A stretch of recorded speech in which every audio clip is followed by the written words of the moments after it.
Welcome for this discussion, and I'm very pleased to welcome you in this session because that's a very important issue, main obstacles and solution to investment in Africa. And the importance and timing of this discussion, of this sharing of experience that we will have, cannot be understated, because it comes at a time of mounting economic, social and environmental challenges, which highlight the crucial role of investment as a driver of equitable economic and social growth. I hope, of course, that your exchanges will play its part in helping African countries to develop a current, consolidated and coordinated approach towards investment policymaking. This is particularly important today when trade and investment relations are undergoing important recalibration at the international level. As you have witnessed since yesterday, we are hosting at this World Investment Forum 2018 an immensely diversified body of stakeholders and participants representing the international investment and development community. And in this boiling Palais des Nations, let me first of all thank our partners for this particular session, the Organization of Islamic Cooperation and the Islamic Development Bank, for their long-standing support and cooperation on issues related to investment policies for sustainable development. Our fruitful partnership has a long history, and we look forward to strengthening it even more in the next period and years. And this well-attended session attests not only of the importance of investment in unlocking the huge potential of African economies, but also the relevance of the cooperation between UNCTAD, the OIC, and the IDB for the common goal of assisting African countries in harnessing investment for sustainable development.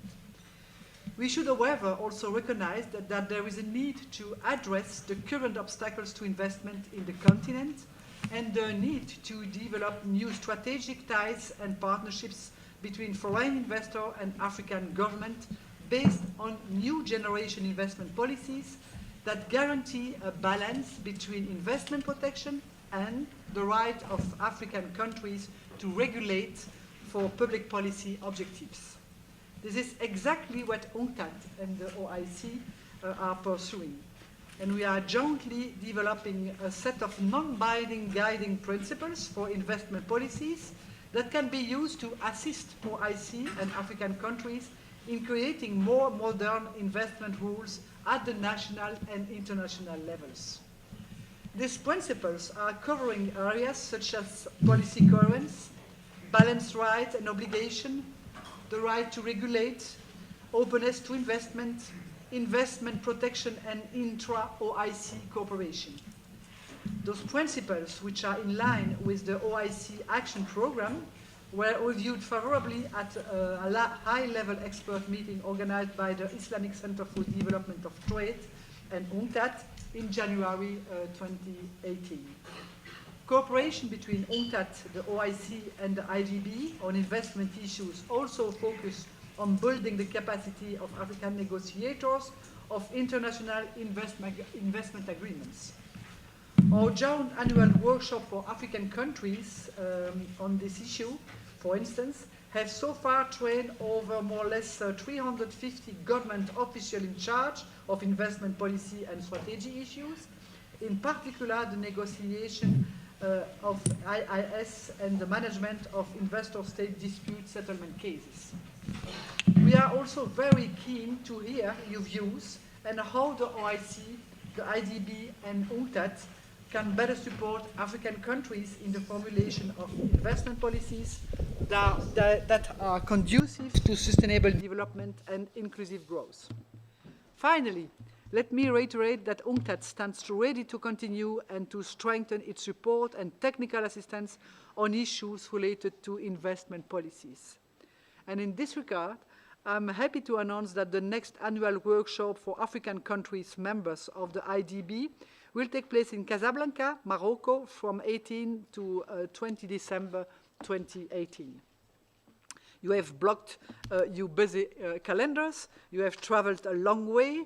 You have a lot in your speaking notes, in your statements, which you wish to share with us. And so I shall not take any more time of your time to introduce the things. We are, of course, delighted to have the opportunity to listen to you for the next 2 hours, discussing how to alleviate investment obstacles in Africa and how to ensure that policies in place contribute to sustainable development. You will also understand that in this WIF, with so many activities and workshops, I have to run from one to another. So I say that I was happy to listen, but I will not listen. But of course, friends of UNCTAD are in the room in order to work and to listen to your experience. So apologize me because a lot of activities needs the presence of the SG of myself. So I hope a fruitful discussion. I hope a very good or very better, if it's possible, cooperation with OIC and IDB. And I hope for you an interesting discussion and that this forum could be for you an important moment to go further in your own capacities, responsibilities, and duties. So thank you for that.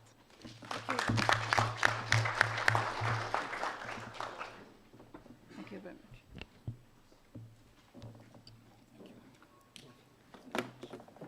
So I would like to thank Mrs. Durand for her welcoming remarks. And I have the pleasure to moderate this panel on the main obstacles and solutions to investment in Africa. So I'm the OIC, my name is Nassima Bagli, I'm the OIC ambassador here in Geneva, the Organization of Islamic Cooperation. So as you know, many African countries are members of the OIC, and for this reason, OIC and its subsidiary bodies are working and undertaking studies on the best possible ways to promote investments in Africa. African countries are full of opportunities for investments. They are very eager to diversify their economies and to create the necessary conditions to receive investments.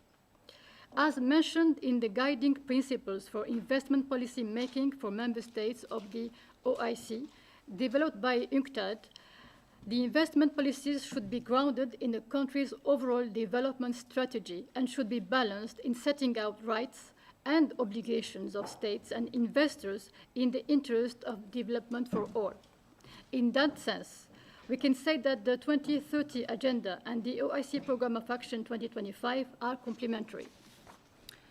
So regarding the composition of the panel discussion we have today, so we are going to have 3 representatives from 3 OIC subsidiary bodies. So namely, first, Mr. Mamadou Bokarsal from the Islamic Center for Development and Trade, ICDT, based in Casablanca. Then Mr. Jamal Arib from the Islamic Corporation for Insurance of Investment and Export Credit, based in Jeddah. So ISIC is affiliated to the IDB group and responsible for insurance of credit investment. Okay?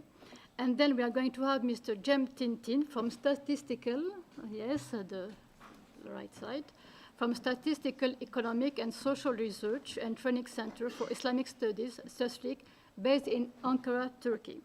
So I should say that the Director Generals of these 3 bodies were supposed to be with us today, but unfortunately they couldn't make it because they have a meeting in Jeddah. So really they wanted to be with us today, but they appointed their representatives, so we are very happy to have you here. And then we are going to listen to Dr. Ayad Al-Otaibi, who is Deputy Governor for Investment Climate, Saudi Arabian General Investment Authority, SEJA, and Mrs. Patience Okala from the Nigerian Investment Promotion Commission.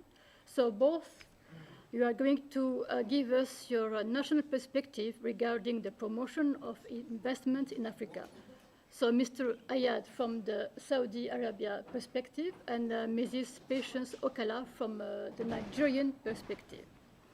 And last but not least, on the left, we are going to listen to Mr. Nabil Mark Abdul Masih from Inox Capital, which is an asset manager of collective investment schemes active in providing capital in sustainable and impactful manner.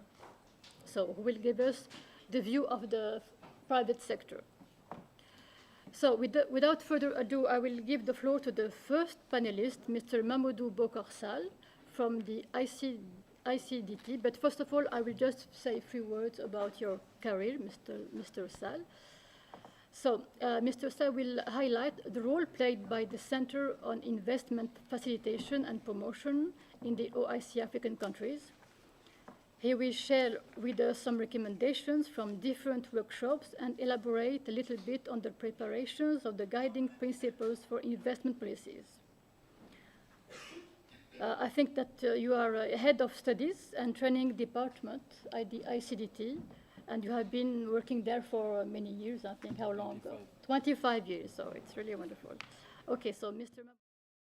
Durand, Deputy Secretary General of UNCTAD, Her Excellency Ambassador Nassima Barli, Permanent Observer of the Organization of the Islamic Cooperation to the United Nations Office and other international organizations in Geneva, and the moderator of this panel.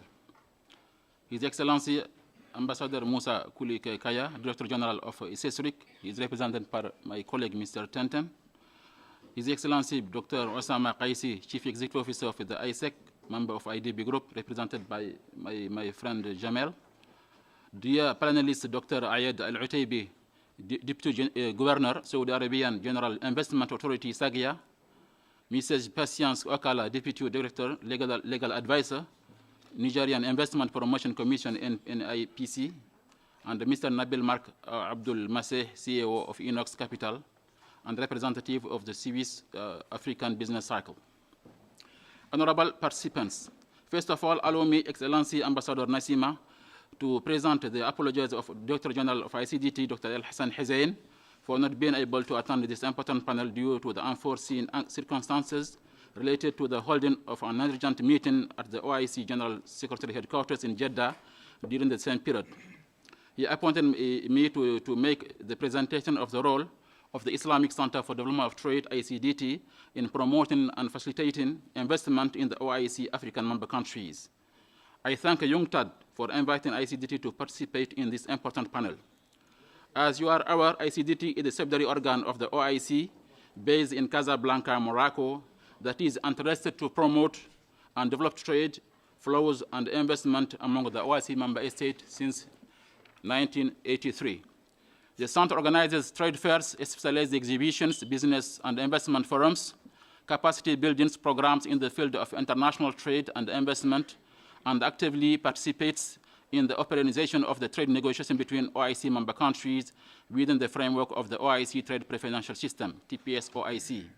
ICDT also undertakes research on intra-OIC trade with a view to identifying sectors with high intra-OIC trade and investment potentials. OIC account for 21 sub-Saharan African member states. Some of them are founding members of this organization. ICDT has organized numerous activities in Africa, such as trade fairs, exhibitions, business forums, buyers-sellers meetings in the various fields such as health, pharmaceuticals, halal industry, cotton and textiles, handicraft, agribusiness, regional tourism, e-commerce, higher education in Senegal, Cote d'Ivoire, Guinea, Mali, Burkina Faso, and Gabon, in order to boost intra-OIC trade flows and investment. These activities were organized in partnership with the OIC African ministries in charge of trade, industry, handicraft, agriculture, and higher education in collaboration with IDB Group, ITFC, ISEC, IRT, CESRIC, ICCAA, UNCTAD, ITC, WTO, FAO, UNWTO, and other development agencies such as QUECA. In addition, ICDT organized in collaboration with IDB Group regional investment forums in Kazakhstan, Tajikistan, Saudi Arabia, with a view of enhancing investment in the OIC countries. Excellencies, ladies and gentlemen, ICDT has elaborated during the last 20 years business and investment guides of the OIC member states, which allow business circles to be informed on trade and investment opportunities and business climate and regulations in order to facilitate their better access to OIC markets. ICDT Trade Information Network, TINIC, provides useful trade and investment information on www.icdt-oic.org free of charge. Besides, ICDT, in collaboration with UNCTAD, ITAP, ISEC of IDB Group, and CESURIC, organize every year since 2016 a workshop on international investment agreements, treaties, bilateral and regional agreements on investment in Casablanca, with the participation of national and international experts for investment promotion agencies, OIC, IPAs, in order to identify the obstacles hampering FDI in the OIC member estate and to propose solutions to enhance intra-OIC investment flows with a special focus on African member countries. Within the framework of the implementation of the agreement between His Excellency the Secretary General of the OIC and His Excellency the President of the Republic of Cote d'Ivoire during the OIC 44th Council of Ministers of Foreign Affairs in Cote d'Ivoire on July 2017 to organize an OIC conference on obstacles and facilitation of investment in Africa. Our center took the initiative to organize a high-level OIC expert meeting on investment obstacles in Africa, challenges and opportunities, which was held in Casablanca on 24-25 January 2018 in Casablanca.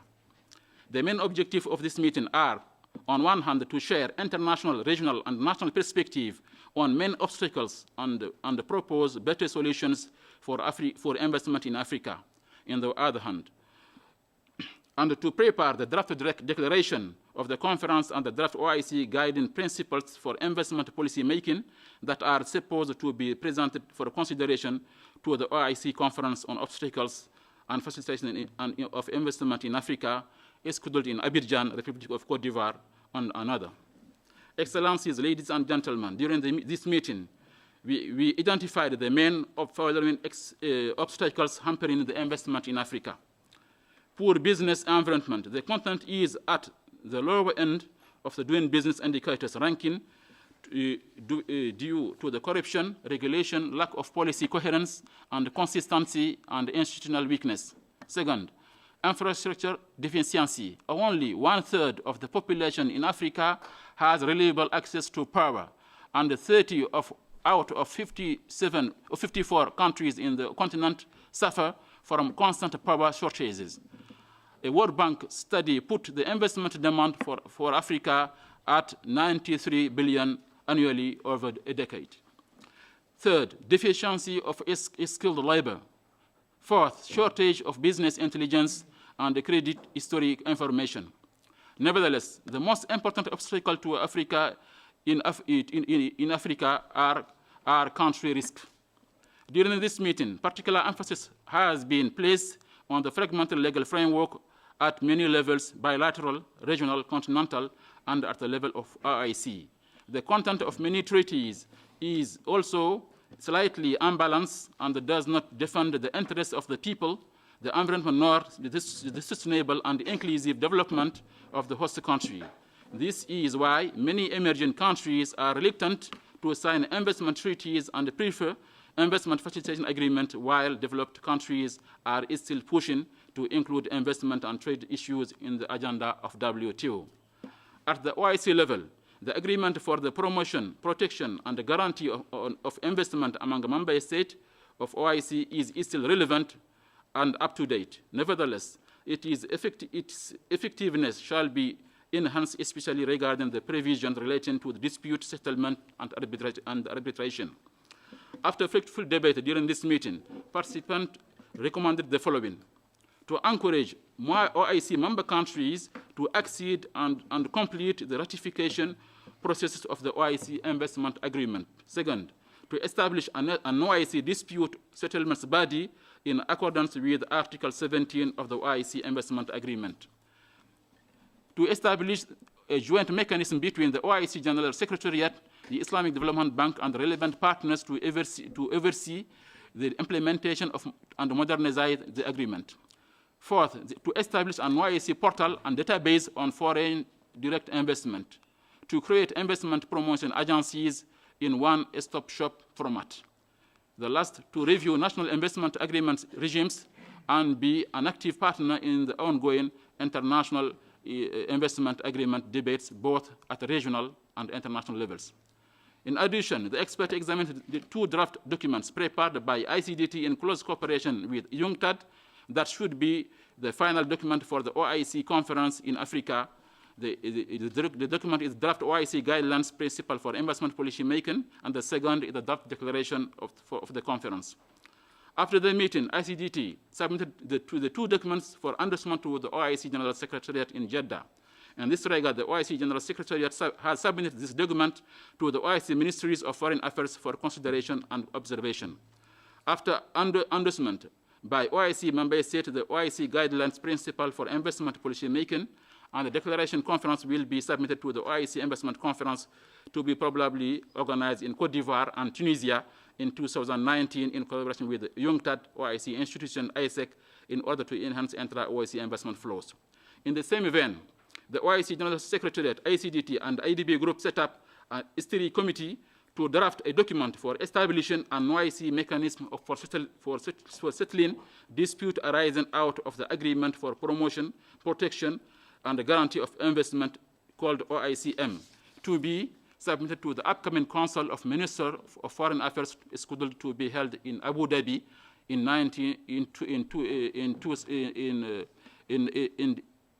2019. Before I conclude, I would like to thank UNCTAD, the IDB Group, CESRIC, and expert, and all participants for their valuable contribution to ensure the success of holding this important panel and on the promotion of intra-OIC investment. Thank you very much for your kind attention.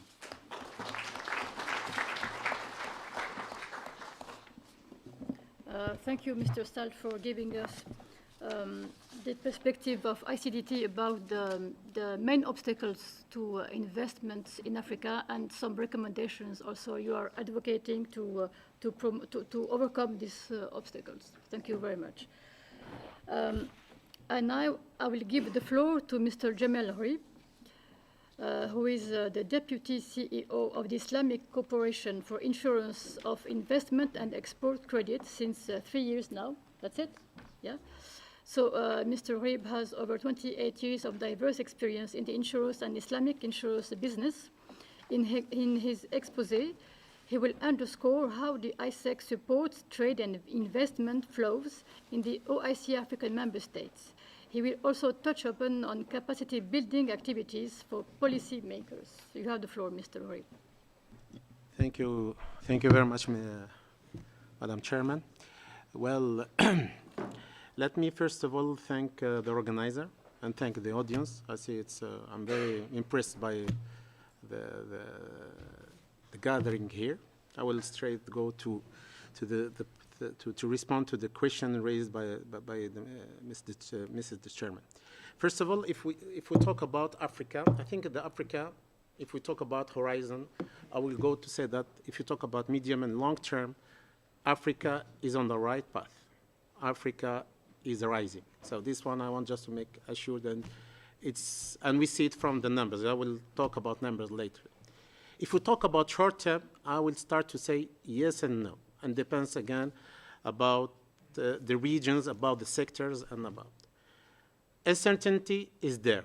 When it comes to the uncertainty, the investors and the funding is usually the bankers. They come to us and they told ISEC, what can you do to mitigate those risks? We are interested in the sector. We did a feasibility study. We did a technical one. We did the environmental impact assessment. But what can you offer us as a cover for us to be really feeling comfortable going to that country? And this is where ISEC intervened. ISEC is a multilateral institution. We do have the same role as MIGA, but on above we go to ensure business, and not only sovereign, but we go for non-sovereign commercial investment. So this is the biggest difference between us and the MIGA. This is our comparative advantage. As I told you, ISEC, when we intervene, we try to fill this gap. How? It's through underwriting process. when we talk about underwriting portion, I'm not talking about the feasibility study. The feasibility study is important and it shows the numbers, but how this can come into implementation phase. The underwriting goes to discuss and to analyze, assess the risk. The risk, we have the political risk, which talks about stability of the country, and we talk about the macroeconomic stability of that country and neighboring. And of course, to come up with a good analysis, we need to go in depth through many reports, due diligence on the ground, and we need to come back with an important report, and of course, which has to be submitted to our underwriting committee. And through that, we say, okay, this is it's a bankable project, and from the underwriting perspective, it's doable, and let's go together. The issue which was always raised by many of our counterparts or even our beneficiary, do you think that by putting and marked up our administrative fees on the top of that, do you think that it can hurt or harm the investment itself? We say no, okay? So this I want just to make it very clear to all of you here sitting. So for example, if I have to talk about 2-3 numbers, I will not, I will be very brief and we'll go to, so what are our products? Trade credit insurance, foreign investment insurance, and this is where we talk about equity investment financing, facility, guarantee, and non-honoring of sovereign obligation, and reinsurance. The strength of ISEC today is our treaties, what we call our treaties with our reinsurance. The number I will give now, for example, if I take just for the half year, 6 months 2018, ISEC was able to insure $4 billion in terms of investment and trade. The 4 billion, if you bring it to our capital, it's not possible. And according to our risk department, it cannot. Capital versus risk, it cannot be possible. But what is our strength? The strength is our network. We are working with all kinds of insurance around the world, and this gives us the ability to reinsure. Out of the 100% amount, 90% of it, we go for reinsurance. And as we are fronting for them, and as ISEC is fronting for those, our beneficiaries, so we are fronting for them for our reinsurance, we came with the good numbers. And that's why you find on our accounts today, we are first month of 2018, we were able to insure $4 billion. This is our ability, really, it's reinsurance. We are working with COFAS, with the main leaders in this, COFAS, Altridius, Euler Herms, we are working with all of them. So we have treaties that, why those reinsurers do believe in us? Because of our capacity about the underwriting operation, and our capacity to handle risk mitigation analysis. And this is where is the strength. So this is just to make it very clear to all of you here sitting that we are performing very well. I can perhaps the next question I will go to some about our presence in Africa, about numbers. Again, I will talk about numbers. But in general, just this is our image or the status as per today where ISEC is sitting and what can we provide to all the investors, especially the foreign investors. One of the issues we have faced, I would like just to perhaps mention, is the bankable feasibility study. And again, this is, I think it has been mentioned since yesterday, today, in many of those sessions. And again, we have to notice that Africa is lagging behind, really, in terms of expertise. This expertise, sorry to the bankers, for example, if ING, none of the AI, so the big banks around the world, they are the ones who usually provide and submit for this feasibility study and never, ever happened that the country has this capacity. And again, I think this is where perhaps we'll touch upon later about the capacity building, about how the investment promotion should be really reorganized, how to make the pre-feasibility and the feasibility study, especially the financial one. The technical one is very important. I always say, technical, we have the financial one, and we have the environmental one, and this is one of the prerequisites now that the MDBs are requesting. It's not any kind of submission that comes and is eligible. It has many components, and all these components put all together makes that, in terms of flow, in terms of bankable project, we find that usually the channel is always coming the same, that those bankers, those investors are coming from outside Africa, coming into Africa, and they are the one providing those the technical. This is the first part. If you allow me for the second part related to the capacity building, I think the honorable representative from UNCTAD had mentioned it. She's about the partnership, the very win-win partnership between ISEC, ITAP, I think my colleague is there sitting, and the ICD team, when it talks about training, and again, when it talks about training, and very specific about capacity building for the investment promotion agencies, and then about the international investment agreement. I think my colleague Dr. is sitting there again. I think you can even, I'm sure that he will have some question even to raise. And the ITAP program is the Investment Promotion Technical Assistance Program.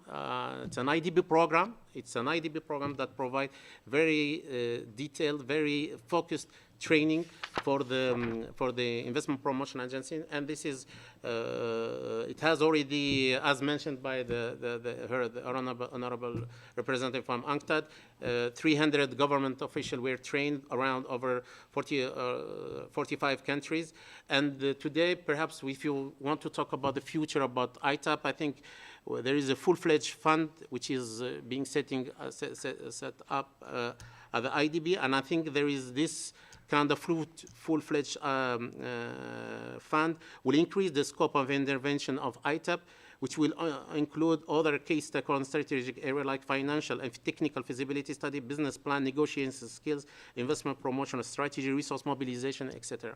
So just if you allow me.